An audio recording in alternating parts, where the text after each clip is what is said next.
So let's actually take a look at a couple of diagrams that will show um, kind of some of the differences and the similarities between what we're looking at in the human leg and in a dog leg. So we've got our main upper arm, our upper leg and lower leg are again approximately the same length and proportion. And the ankle of a dog is actually raised. And when you see a dog sitting, the entire foot is on the ground. But this is essentially the main part of the foot of the dog, and then here's the ball. If we actually compare the arms and the legs, they're actually very similar.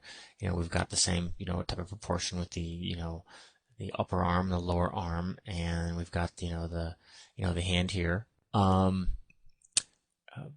and the similarities aren't just with the main quadrupeds. You go all up to the hoofed characters and see a lot of the same things. Most rodents are actually they walk like we do. They have a plantigrade foot, or they walk on the entire sole of their feet. And then you've got your dogs and your cats, which essentially their heel is raised off the ground. And then you've got your deers and your horses and things that are hoof walkers. Essentially, they walk on the toes of their feet. But if you look at the number of bones within the system, they're actually pretty much the same. It's basically just whether or not the heel's on the ground and the ball is on the ground. It kind of just keeps progressing the system further and further up. Let's jump for a moment to the far extreme and kind of look at a horse a little bit. A couple things that we can kind of learn from horse, which are kind of neat. They've got that same basic leg structure. They're walking kind of right on their on their tiptoes. You're also going to want to notice kind of how high up in the body the upper leg is gonna connect in. This is going to be common across most characters who have kind of, you can almost look at it as a height to length ratio, which is essentially fairly similar. The taller a character gets, the more prone it is to looking top heavy, and you'll find them higher up along the along its main body section are where its legs are going to swing in. If you look at more of an alligator or a Komodo dragon, they have a different type of leg system where the leg comes out this side closer to the bottom of their body, but because they're so long and low to the ground, they don't have that same top heaviness. But as soon as your character kind of gets to be not quite so, the height comes more into proportion with its length. If you've got something where your legs are hinging, closer to the belly than the back, then you're going to have you're going to look top heavy. Mainly in the motion. The motion of this leg is going to feed all the way through the back and all the way up to the top. And we'll take a look at some examples of that. But one thing to look at is, again, the whole planar nature of the legs. And the plane is going to start at the top, and even more so than with within a human or a raccoon, the plane is going to start at the hip and go all the way down to the foot. And when they turn that knee out, we're going to see that motion affect the entire leg. They really don't have independent control of their feet. And you'll see the same thing with a dog or a cat, in that from the whole foot, when they sit and they turn their legs outwards or whatever, it's going to affect everything all the way down to the toe, not stop at the ankle. So let's actually take a look at some horses in motion really quick. Here's some reference of horses that was recently shot. We took this as reference for an upcoming film, which we have to do a digital version of a horse.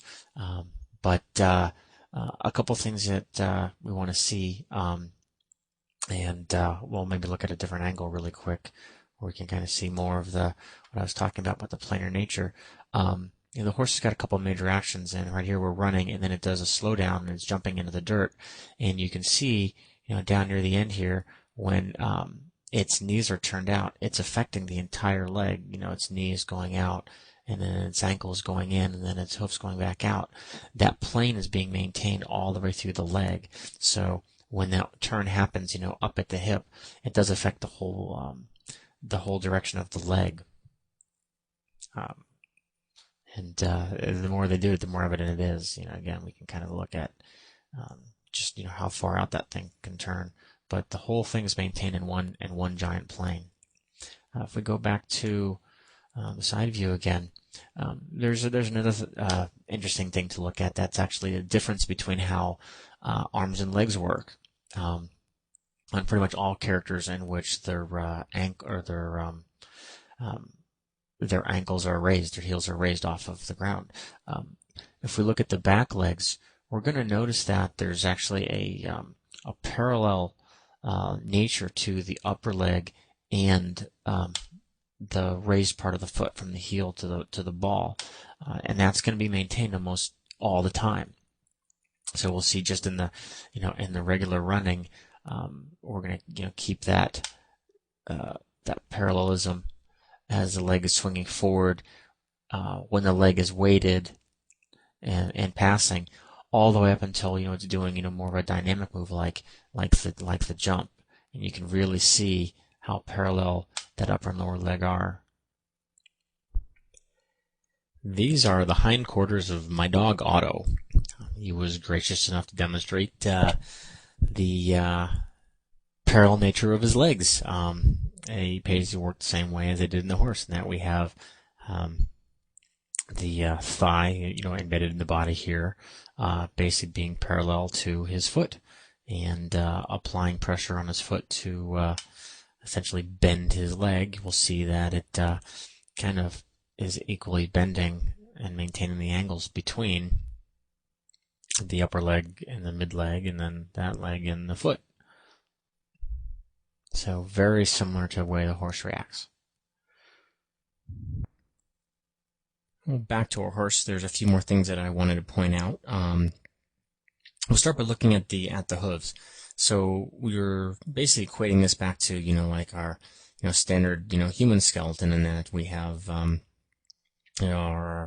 upper leg, our lower leg, and this would be our foot, and then we would have essentially the ball of our foot and the toe, and equating the front leg to this being the wrist, the hand, and the fingers. Well, if we were to run on all fours, chances are we wouldn't run on the tips of our fingers. We would basically have our palms flat on the ground. If we look at what's actually happening to the lower part of the leg when they put their hoof on the ground, now when they're running and there's putting a lot of weight and putting follow through, the pastern bone, which is above the hoof, is actually going to go all the way to the ground, and that's going to happen on all the hooves. You'll see that when they're putting an extreme amount of weight on their hoof when they're running, that entire front knuckle is going to basically go right to the ground. So it's a little more evident to see in some of these poses than others, but you'll see that whole thing does have quite a bit of bend to it. So that's another thing to keep in mind. But concentrating now more on the front legs versus the back legs. I like to think of the front legs of almost all animals as more like a human arm, in that they are much more articulated. We can't draw any real inferences about how the hand below the wrist is going to be posed based on anything that happens in the upper part of the arm, like we can with the leg.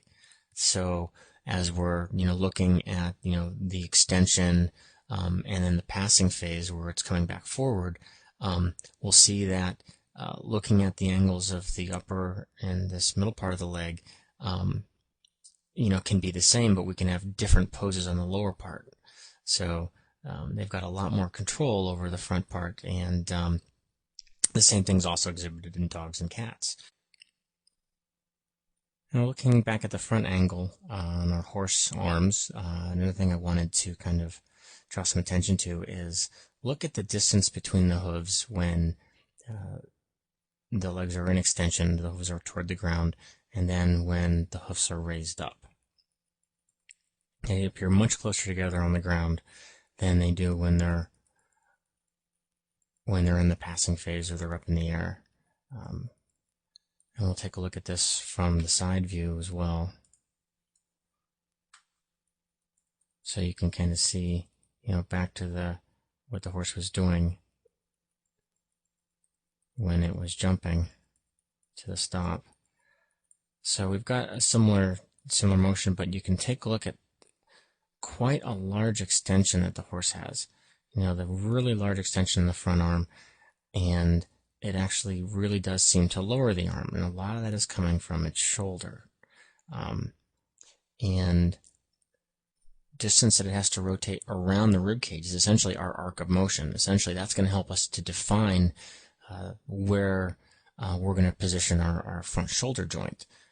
Rather than trying to make a scapula and a system that's going to float around, we're basically going to try to look at what is the arc that it's going to take when it's at its highest most level versus when it's in its lowest most level, and looking at the anatomy of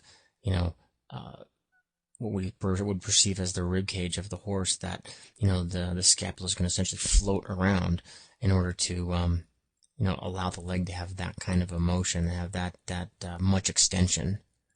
So let's grab a quick look at a CG skeleton.